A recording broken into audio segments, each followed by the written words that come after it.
Have you ever noticed how fear wakes up before you do? You open your eyes and your heartbeat is already racing. As if you failed a test that hasn't even begun. Your phone lights up, deadlines, bills, messages you avoided. Even before you step outside, an invisible weight sits on your chest. At work, you hold back your ideas. Because a small voice whispers, "What if they laugh?" In family moments, you hide what you truly feel, because another voice warns, "What if they judge?" Fear becomes a leash. You walk forward, but something pulls you back, like carrying a bag of shadows, weightless yet heavy, or living inside a room with wide-open doors, but still clinging to rusty chains. Centuries ago, Shams of Tabriz asked, "Why do you tremble at the storm when you are made of lightning?" And Ibn Arabi wrote, "Fear blinds the heart from seeing its own freedom. So if fear blinds, what restores sight, if the chains are illusions? What melts the iron? Your journey from fear to freedom begins here. What if fear is not your enemy, but a maze you keep wandering in? Imagine a labyrinth. You walk in circles thinking you're moving forward, but the walls only grow higher. This is fear, convincing you of progress while chaining your steps. A scholar once avoided writing his truth because he feared rejection. Years passed, and his silence became its own prison. His story mirrors your hesitations, the moments you shrink instead of speak, the times you trade truth for comfort. In the 13th century, fear ruled more than kings. Rulers trembled before invasion. Scholars silenced themselves to avoid accusation. People obeyed fear more faithfully than wisdom. And so do you. Every time you stay silent when your heart knows the answer. Have you ever tried to follow a compass that keeps spinning? Fear works the same way. Sufis call the inner journey siri suluk. But when fear governs you, your compass cannot find north. Instead of clarity, you follow echoes of what if. What if I fail? What if they leave?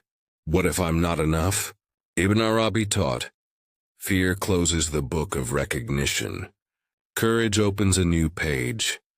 The book of recognition, Marifa, is the unveiling of the truths hidden inside you. Fear shuts it. Courage turns it open. Your compass is not broken. It is only being pulled away from truth. What happens when you step into the fire you fear? Shams once told Rumi, "Step into the fire, and you will see it was light."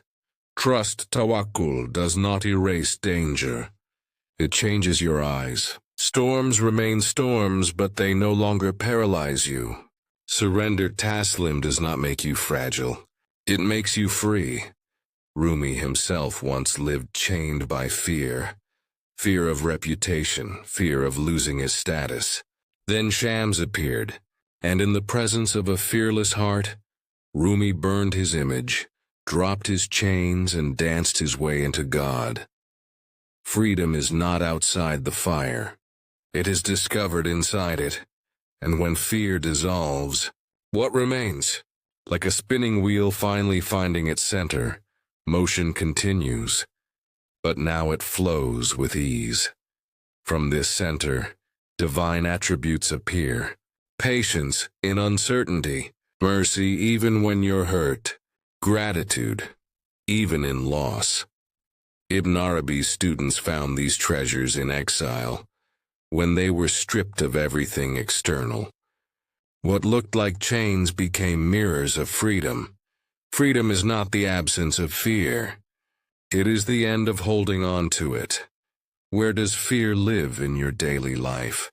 Not just in wars or disasters, but in emails, in meetings, in silence before sleep, in moments you hesitate to be yourself. At work, fear chains your voice. But the moment you speak, the chain breaks. In relationships, fear whispers, "Stay guarded." But trust whispers, open, and heal. On social media, fear grows through comparison, but gratitude shatters the illusion. Enoughness was always inside you. A student of Ibn Arabi once said after years of hardship, "Every difficulty was a perfect mirror." Fear was the mask hiding my growth. Fear appears everywhere, but so do the keys that free you. How do you live unchained?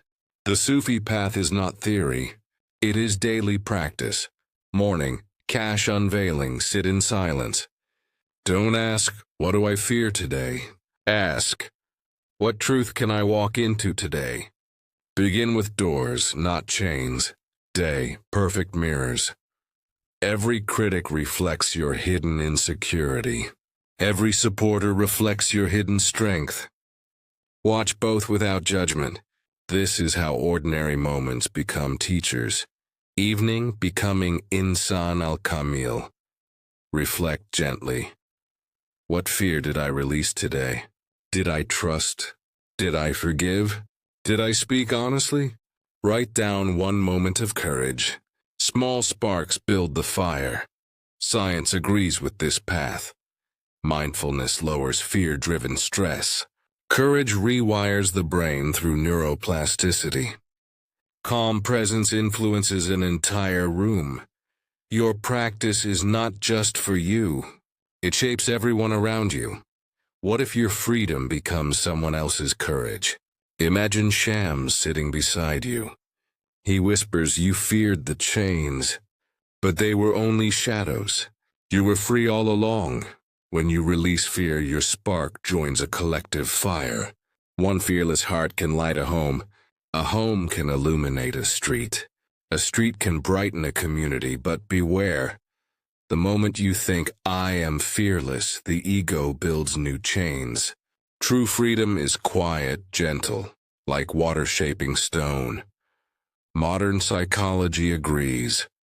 Resilience grows when fear is reframed. Neuroscience shows that courage changes the patterns of thought and emotion. And Ibn Arabi reminds you, fear chains the soul. Love unchains the universe within you. So begin. Release one fear you've carried too long. Walk through the open door and see what unfolds.